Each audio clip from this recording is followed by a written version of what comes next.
Assalamualaikum warahmatullahi wabarakatuh. Selamat pagi anak-anak ibu semuanya. Bagaimana kabarnya hari ini?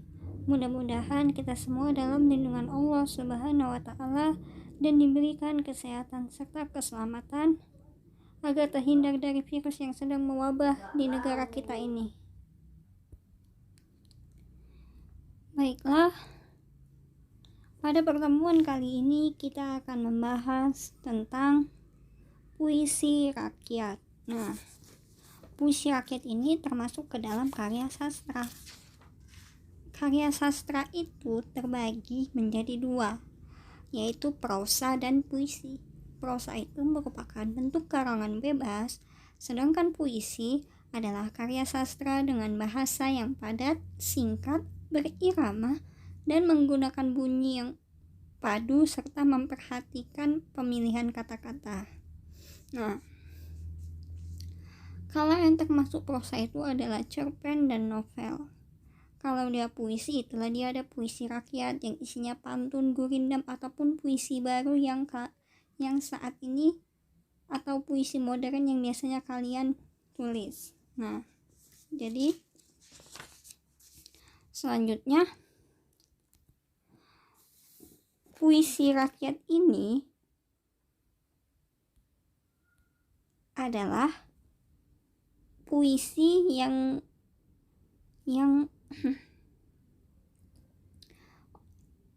puisi rakyat atau yang biasa kita sebut saja adalah kesusastraan atau karya sastra rakyat yang sudah tentu bentuknya.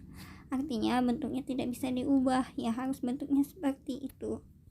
Nah, nanti bentuknya itu dari mana kita tahu? Dari ciri-ciri yang akan ibu paparkan. Nah, selanjutnya macam-macam puisi rakyat itu adalah yang pertama, mantra. Mantra itu adalah puisi lama yang diucapkan secara lisan oleh para pawang, yaitu tukang cerita, tukang kabar, atau pelipur lara. Mantra ini ada pada zaman dahulu. Contohnya mantra itu simsalabim, abrakadabraha, itu termasuk ke mantra. Ataupun biasa yang sering disebutkan oleh pawang-pawang hujan, entah pawang apapun itu. Nah, yang kedua ini, namun mantra itu sebaiknya sudah tidak digunakan lagi, karena mantra itu bisa merupakan pada zaman dahulunya itu digunakan untuk para dukun atau orang-orang pintar untuk membantu seseorang, entah dia sakit atau apapun itu. Nah, yang kedua adalah peribahasa. Nah, yang termasuk ke dalam peribahasa adalah pepatah, ungkapan, perumpamaan, tamsil, pameo, dan semboyan. Nah, kalau pepatah itu adalah peribahasa yang berisi petunjuk ataupun nasihat. Nah, kalau dia ungkapan adalah peribahasa yang berisi tentang kondisi atau tingkah laku seseorang. Contohnya ungkapan itu adalah air mata buaya, artinya dia pura-pura sedih untuk mendapat belas kasihan. Kalau dia perumpamaan adalah jenis peribahasa yang isinya berupa kata-kata untuk mengungkapkan kondisi atau tingkah laku seseorang dan membandingkannya dengan sesuatu yang lain. Contohnya, bagai tanduk bersendi gading, artinya adalah pasangan yang sangat serasi. Nah, ada lagi tamsil.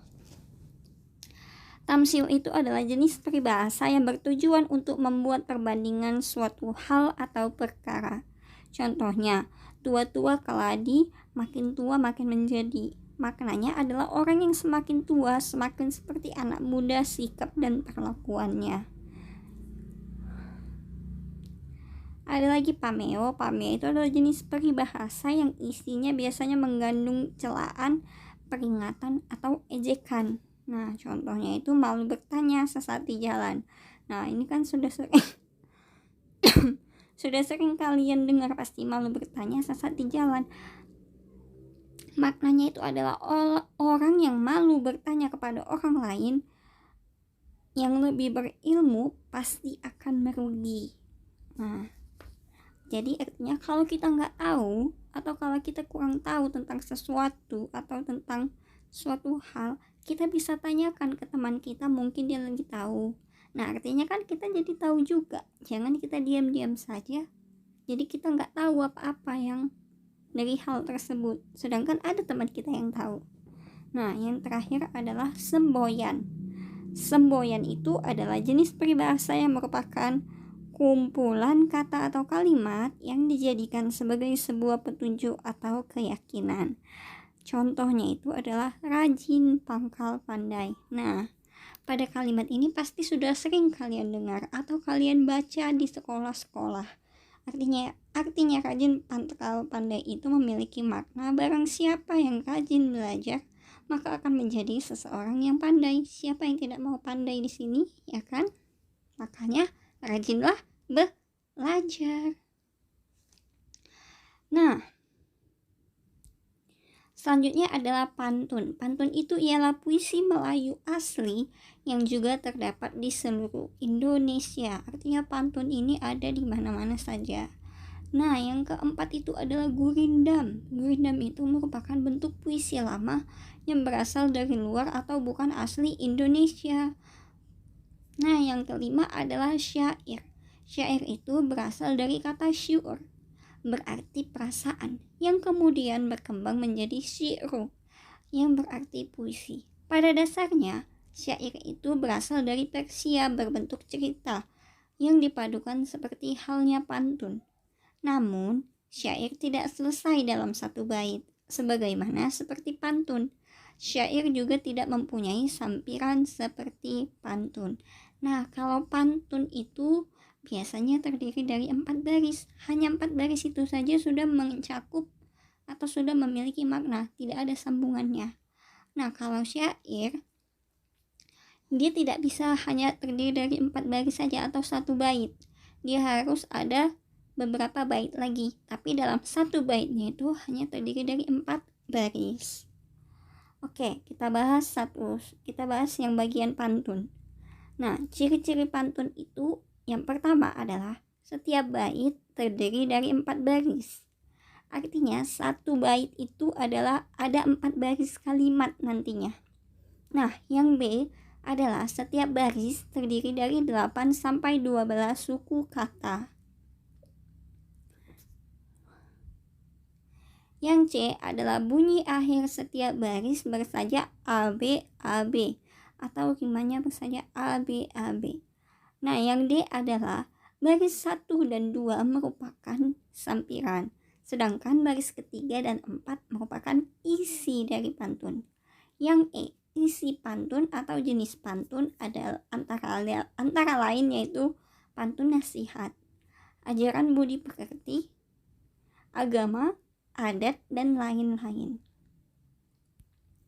Baik, kita lihat di sini ada dua contoh dari jenis pantun. Yang pertama ada contoh pantun adat, yaitu sudah lama kita tidak bersahabat. Janganlah putus karena benci. Kita perlu menjaga adat agar senantiasa dapat lestari. Yang dikatakan baris adalah sudah lama kita bersahabat. Itu satu baris. Janganlah putus karena benci, 2 baris. Yang dikatakan satu bait adalah keempat baris tersebut. Ya. Ini disebut bait. Satu bait. Kalau baris itu hanya ini saja. Nah, ini dia satu baris. Oke, kita lanjut lagi. Contoh yang kedua adalah contoh pantun agama, memancing ikan di tepi danau. Kail tersangkut, sandal yang usang. Meski sibuk menuntut ilmu, jangan pernah lupa sembahyang. Oke, nah isi atau pesan yang terdapat dari pantun yang pertama adalah artinya adat yang sudah ada di keluarga kita pada daerah kita harus menjaganya agar bisa dilestarikan, karena adat tersebut merupakan keberagaman bangsa Indonesia yang menjadi ciri khas bagi kita. Nah, yang dikatakan berima atau bersaja AB-AB itu ada pada akhirannya. Ini dia, at. Baris bersama sama ketiga itu kan dia sampirannya A, B, A, B. Yang A itu yang ini, yang B itu yang ini, yang A itu yang ini, B itu yang ini. Artinya baris pertama sama baris ketiga itu AA, baris kedua sama keempat itu BB.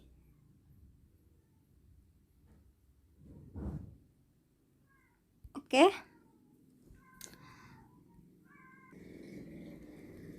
Kita lanjut. Yang selanjutnya adalah gurindam. Ciri-ciri gurindam itu yang pertama terdiri atas 2 baris yang merupakan satu kesatuan utuh. 2. Berumus rima AA. 3. Baris pertama berupa sebab atau syarat atau soal ataupun masalah. Nah, baris yang keempat itu, baris yang kedua itu berupa akibat atau jawab. Artinya, gurindam itu hanya terdiri dari 2 baris. Ada beberapa jenis gurindam, yaitu gurindam berangkai, gurindam berkait, gurindam 12. Contoh gurindam berangkai itu adalah cahari olehmu akan sahabat yang dapat dijadikan obat. Contoh yang kedua adalah cahari olehmu akan guru yang mampu memberi ilmu. Nah, contoh gurindam berkait, sebelum bekerja pikir dahulu agar pekerjaan selamat selalu.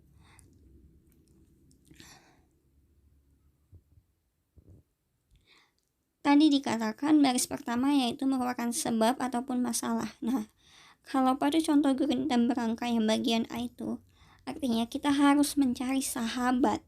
Sahabat yang bagaimana? Nah, selanjutnya bagian keduanya masuklah dia, sahabat yang dapat dijadikan obat. Obat itu artinya dia tidak membawa kita kepada hal-hal yang buruk, namun dia membawa kita kepada hal-hal yang baik. Oke? Kita masuk yang selanjutnya yaitu syair. Ciri-ciri syair itu yang pertama, setiap bait terdiri atas 4 baris.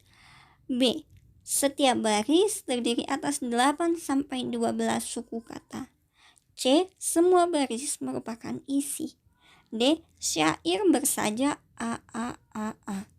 E. Setiap bait syair tidak dapat berdiri sendiri. Tadi kan sudah kita bahas pada pengertian syair yang ada di awal tadi.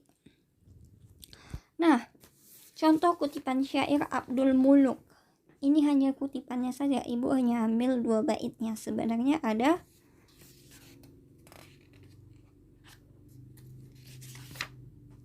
ada 4 bait. Nah, ibu hanya ambil 2 baitnya saja. Kalian bisa baca contoh syairnya itu di buku paket kalian halaman 182. Contohnya yaitu berhentilah kisah raja Hindustan, tersebutlah pula suatu perkataan. Abdul Hamid Syah Paduka Sultan, duduklah baginda bersuka-sukaan. Abdul Malik putra baginda, besarlah sudah bangsawan muda. Cantik menjelis usulnya syahdah, 13 tahun umurnya ada. Contoh kutipannya ini yaitu adalah menjelaskan atau memperkenalkan tentang si Abdul Muluk atau Abdul Hamid Syah Paduka Sultan. Nah, contoh mengidentifikasi. Oke, sebelum kesini kita akan bahas mana yang dikatakan 8 sampai 12 suku kata. Artinya yang dikatakan suku kata itu adalah gabungan antara huruf konsonan dan huruf vokal yang membentuk sebuah kata. Oke, kita lanjut. Nah, di sini ibu berikan contoh atau cara mengidentifikasi pesan dan rima dalam sebuah pantun. Nah, contoh pantunnya adalah hari Minggu pergi ke pasar, beli ikan dan juga petai. Ayo kawan kita belajar, pasti akan menjadi pandai. Nah, pesan yang terkandung dari pantun di atas adalah kalau ingin mencari pesan dari sebuah pantun, kalian bisa baca pada bagian isinya, yaitu di baris ketiga dan keempat. Di situ adalah isinya. Nah, di baris ketiga dan keempat ini kalian bisa kalian bisa tahu pesan apa yang ingin disampaikan si penulis pantun tersebut. Jadi pesan yang terkandung dari pantun di atas adalah jika ingin menjadi orang yang pandai, maka rajinlah belajar. Di situ dikatakan, ayo kawan kita belajar, pasti akan menjadi pandai. Sudah jelas bahwa si penulis pantun ini mengajak kita untuk belajar agar menjadi orang yang pandai. Nah, rima yang terdapat pada pantun di atas adalah baris pertama dan ketiga menggunakan kata yang berakhiran AR, yaitu pada kata pasar dan belajar. Ini dia yang ibu garis bawahin. Itu rimanya AR. Sama-sama akhirannya AR. Nah, pada baris kedua dan keempat menggunakan kata yang berakhiran AI atau AI, yaitu kata petai dan pandai. Sudah? Oke. Baiklah, sekian untuk materi kita kali ini, yaitu tentang puisi rakyat yang terdiri atas mantra, peribahasa, selanjutnya ada pantun, selanjutnya ada gurindam dan syair. Oke, nah tugasnya adalah agar kalian lebih paham lagi tentang materi ini, kalian catatlah materinya ke dalam buku catatan. Nah, yang selanjutnya kalian kerjakanlah latihan di bawah ini. Latihannya apa, Bu? Temukanlah pesan dan rima yang terdapat pada pantun-pantun berikut. Yang pertama, pantunnya itu kota Jogja pernah berdebu. Segala tempat muramlah sudah. Musibah jadikan sebagai guru untuk hidup lebih berbenah. Yang kedua, awan putih tinggi di langit, di bawah bumi jadi naungan. Kalau kau orang berduit, jangan lupa beri sumbangan. Oke, silahkan kalian cari pesan dan amanat yang terkandung dari dua pantun tersebut. Terima kasih. Sekian untuk pertemuan kita kali ini. Wassalamualaikum warahmatullahi wabarakatuh.